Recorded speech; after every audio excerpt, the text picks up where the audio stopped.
She was simply fleeing arrest. She didn't deserve to be shot. But that's not why she was shot. That's the line that stopped this hearing cold. And once you hear what McClintock says next, you'll understand why Democrats immediately pushed back. Before we break this down, make sure you like this video, subscribe to the channel, and turn on notifications. You won't hear this level of context from the mainstream media. Let's get into this exchange, because what happened here exposes a dangerous misinformation campaign around ICE, law enforcement, and the rule of law. The gentleman from California is recognized next to strike the last one. Mr. Chairman, first I remind my colleague that there is a very well-established legal process to assure that our laws are not being abused, and that is being taken seriously by all of the advocacy groups for these illegal immigrants. But I want to address a more fundamental question. In an article last July, Axios published an article entitled, "There Needs to Be Blood. Democrats voters tell them to get shot in Trump resistance push." Well, that bloodlust has been turned against ICE officers enforcing the law over the past year. A member of this House even doxed an ICE agent to a violent mob in Carpinteria, California, who then set upon him with rocks and sent him to the hospital. An assassination team of leftists launched a coordinated attack on an ICE facility, wounding an ICE agent and, ironically, killing an illegal migrant in their custody. Violent attacks on ICE agents have increased more than 1,300% in the last year. There has been a 3,200% increase in vehicular assaults against ICE officers. Doxing of ICE agents for the purpose of harassing them and their families has become a common practice among the left. I've spoken to many of them. They don't want to wear masks. They have to protect themselves and their families. And now we have the tragic death of Nicole Good, a leftist activist in Minneapolis. Now, the Democrats tell us not to believe our own eyes, but that takes a special kind of gullibility when so many video images exist. And what they clearly show is an ICE vehicle attempting to leave a near riot condition dominated by an increasingly violent mob. A left-wing activist pulls her car in front of the ICE vehicle, blocking its path. Uniformed ICE agents then issue a lawful order for her to exit her car. Instead of complying with this order, she shifts into reverse, tearing the agent's hand from the door, and then throws it into drive and hits the gas as the car is aimed directly at another officer, grazing him as he fires into the vehicle. Now, her apologists on the left say she was simply fleeing arrest. She didn't deserve to be shot. But that's not why she was shot. She was shot because an ICE officer had a split second to assess the lethal threat of a 2,000-pound vehicle a few feet away and accelerating toward him.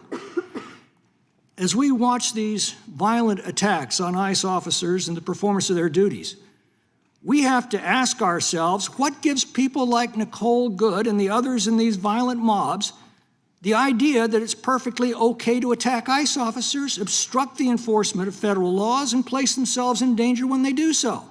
Where do they get these ideas? In this video, Congressman Tom McClintock lays out a reality check that a lot of people on the left simply don't want to hear.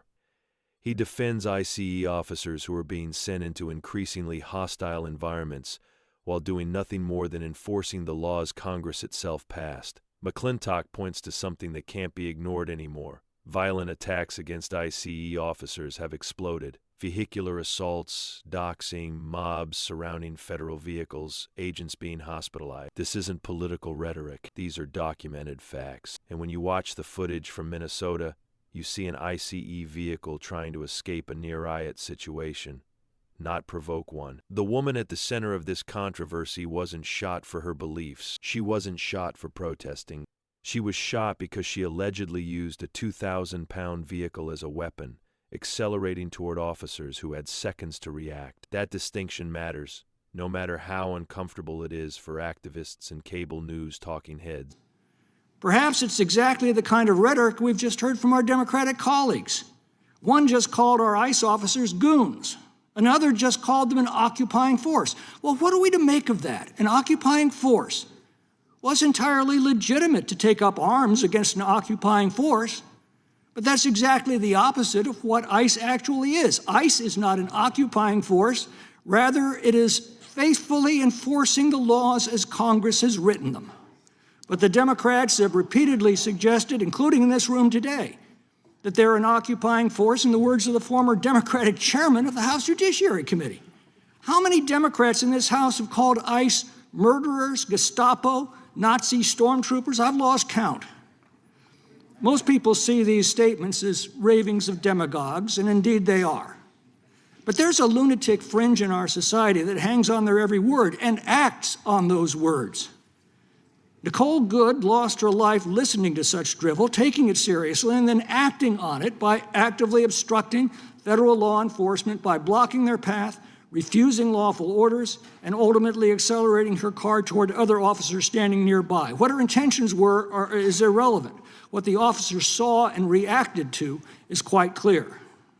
So for the sake of your own supporters, I appeal to my Democratic colleagues to weigh their words more carefully, consider the impact they're having on a gullible and unstable fringe in their base. And I'll repeat to them what I said the other day, Abraham Lincoln's words to the Democrats of his day. There is no grievance that is a fit object for redress by mob law. I again remind my Democratic colleagues that ICE is faithfully enforcing the laws that this Congress wrote. If you don't like them, you sit in the very institution with the power to change them. All you have to do is make your case to the American people that our borders should again be open to millions of migrants, and we should change our laws to accommodate this. But in a nation that exists by the rule of law, you cannot ignore those laws or vilify, attack, and even assault the very officials who are enforcing them. It's stunning that members of the House Judiciary Committee need to be reminded of this. I yield back. McClintock also calls out something else that deserves attention, the reckless language coming from Democratic politicians. When ICE agents are repeatedly labeled Nazis, goons, stormtroopers, or an occupying force, it sends a clear message to unstable individuals that violence is justified. History shows what happens when mobs are encouraged instead of restrained. Well said. The gentleman yields back. I think the gentlelady from North Carolina was next in the queue. Thank you very much, Mr. Chairman.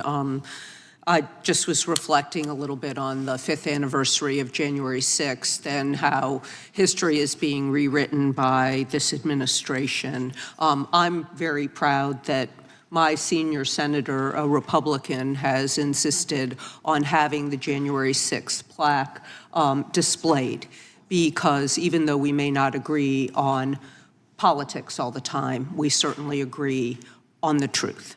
And with that, I yield the balance of my time to the gentlelady from Pennsylvania, Ms. Scanlon. Thank you. I appreciate that. And I couldn't disagree more with the gentleman from California's characterization of the events that happened in Minnesota last week, and continue. But it does point to the fact that when we disagree about whether ICE is faithfully enforcing or executing the laws of the United States as opposed to executing Americans, it's all the more important that this committee engage in oversight and hearings so that we can clarify the facts, particularly when there's been this rush to judgment and everybody's engaging in confirmation bias. So I just disagree with so much that was just said. But again, if we were having a full and fair investigation, then we might be in a very different place. Look, the reason I sought to be recognized when our colleague from Wyoming was speaking was she repeatedly said that why would anyone oppose deportation of people who are committing fraud in the United States? And I think it's really important that we clarify that no one is opposing deportation of people who commit fraud, assuming they're actually convicted of committing fraud. That's already the law. Nobody's opposing that. What she critically left out, and what many of our colleagues have left out of their characterization here, is the word allegedly.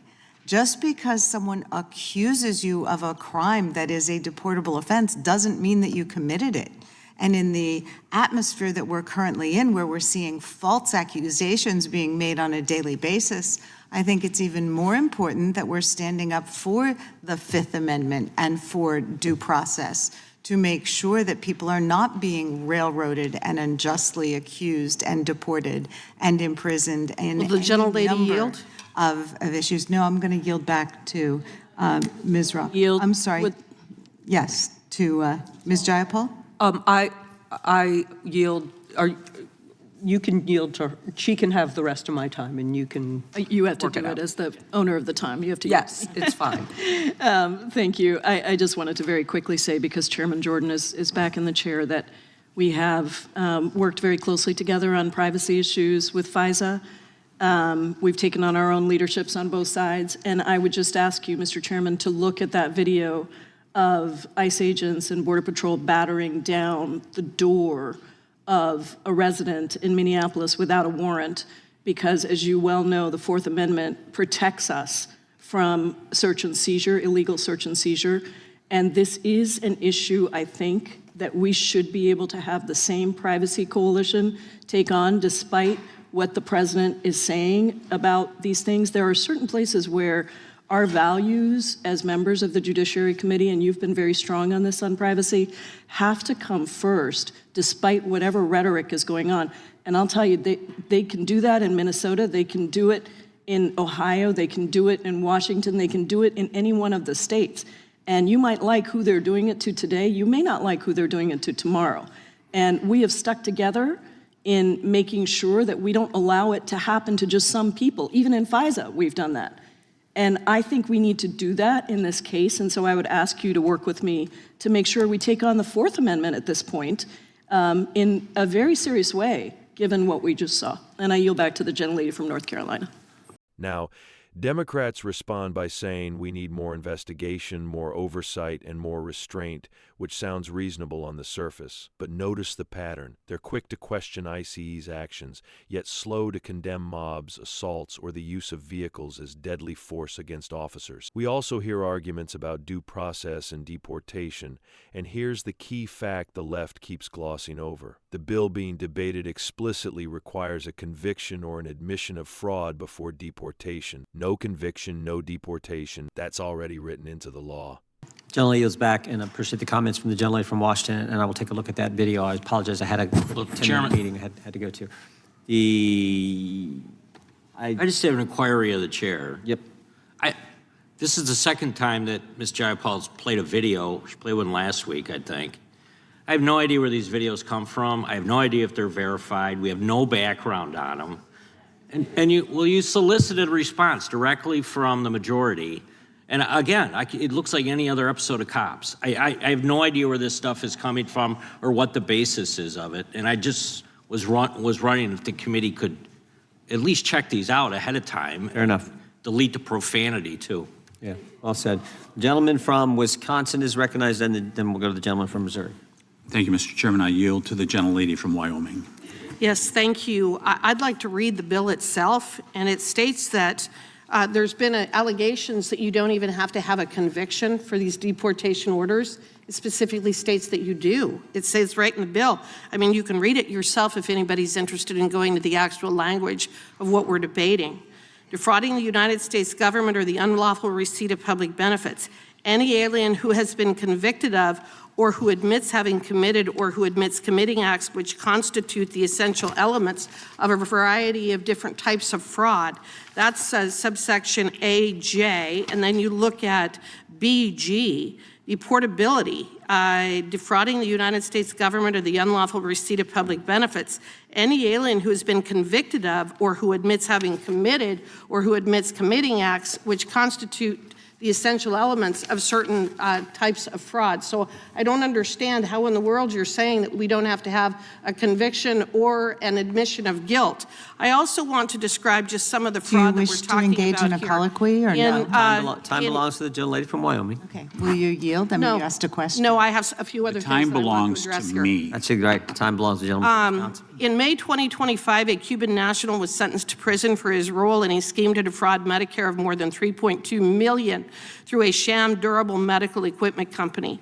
In February 2025, federal law enforcement officers arrested 5 illegal aliens who allegedly used information from skimmed electronic benefit transfer cards to clone counterfeit cards and steal funds that had been dispersed to low-income individuals by the state of California. In 2019, the U.S. Attorney's Office for the Southern District of Mississippi announced the prosecution of 119 illegal aliens for crimes including misusing Social Security numbers of American citizens. In June 2025, an ICE worksite enforcement operation in Nebraska uncovered approximately 70 illegal aliens who were using stolen Social Security numbers and identities to unlawfully obtain wages, health benefits, and employment authorization, which affected more than 100 victims. Medicare, SNAP, and Social Security, all programs that millions of Americans rely on for assistance, are being defrauded, leaving citizens unable to obtain necessary benefits while also contributing to runaway spending. Waste, fraud, and abuse within these programs symbolize nothing more than the blatant theft from the American people. If someone engages in this kind of fraud and they are convicted or they admit they committed these acts, they should be defrauded. That's all the bill does. All of the discussion about ICE is just a red herring and an attempt to deflect attention from what the majority is attempting to do, which is to protect the American citizen.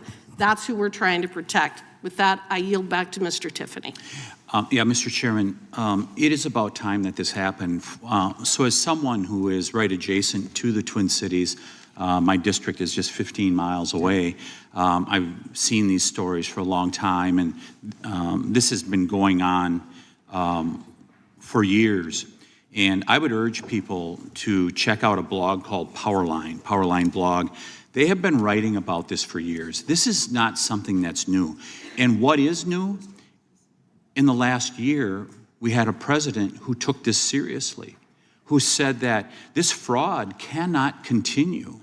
And we cannot continue to have these people with long rap sheets that are just running around the Twin Cities of Minnesota. And by the way, it matters because just 15 miles away, sometimes they cross the border, and we've seen a police officer killed by someone from Minnesota after a high-speed chase. So we see these type of things, and it spills out around the rest of the country. But this is not new.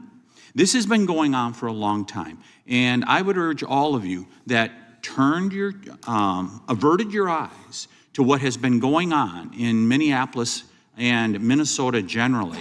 I would urge you to go back and look at what has just been a trail of fraud that has been going on for far longer than just the last year. I yield back. Gentleman yields back. The gentleman from Missouri is recognized. Thank you, Mr. Chairman. I thank my colleagues from Wisconsin and Wyoming for returning to the actual subject matter of this markup. My Democrat colleagues seem to want to focus on vilifying an ICE agent who was seriously injured just a year ago by an illegal alien driving a vehicle, vilifying that ICE officer who defended himself by being assaulted by a lethal weapon, a moving vehicle accelerating toward him. But one of my colleagues earlier said that this, this is just this bill is just because of the fraud in Minnesota. While the fraud in Minnesota is not unique and it's not a one-time occurrence, it is unique in its size and scope. What one prosecutor called industrial level fraud, over $9 billion. But there are other examples. In May of 2025, a Cuban national was sentenced to prison for his role in defrauding Medicare of more than $3.2 million in a sham durable medical equipment scheme. In February 2025, federal officers arrested 5 illegal aliens who were using cloned EBT cards to steal funds that had been dispersed to low-income individuals in California. And of course, illegal aliens all the time commit fraud in entering and remaining in this country with illegal documents and others. It has become clear that the Biden administration created a system ridden with corruption. This eroded public trust and hammered American taxpayers, and it needs to be fixed. That's why I am proud to be an original co-sponsor of this bill. This is common sense legislation that will ensure that illegal aliens who defraud the United States taxpayer of benefits are held accountable through deportation and inadmissibility. Blue state mismanagement should not force taxpayers in states like mine to foot the bill. This abuse must stop, and this legislation is a critical step forward. Thank you, Mr. Chairman. I yield back. Republicans backed this up by citing massive industrial-scale fraud cases, Medicare scams, stolen Social Security numbers, SNAP and EBT fraud, costing American taxpayers billions of dollars. This isn't about race, politics, or cruelty. It's about protecting public programs that Americans depend on and holding criminals accountable. What really stands out in this video is the contrast. One side is focused on enforcing the law and protecting officers and taxpayers. The other side seems more concerned with attacking ICE, questioning verified enforcement actions, and deflecting from fraud that drains resources from citizens who actually need help. If Democrats don't like the immigration laws, McClintock makes a fair point. They sit in Congress, change the law, make the case to the American people. But you don't get to encourage chaos, vilify law enforcement, and then act shocked when situations turn deadly. This hearing wasn't just about ICE. It was about whether America still believes in the rule of law, or whether mob pressure and political narratives now decide what's right and wrong. If you believe law enforcement should be backed, not abandoned, and laws should be changed through Congress, not street violence, then hit that like button, subscribe to the channel, and share this video so more people can hear the full story. Thanks for watching, and I'll see you in the next one.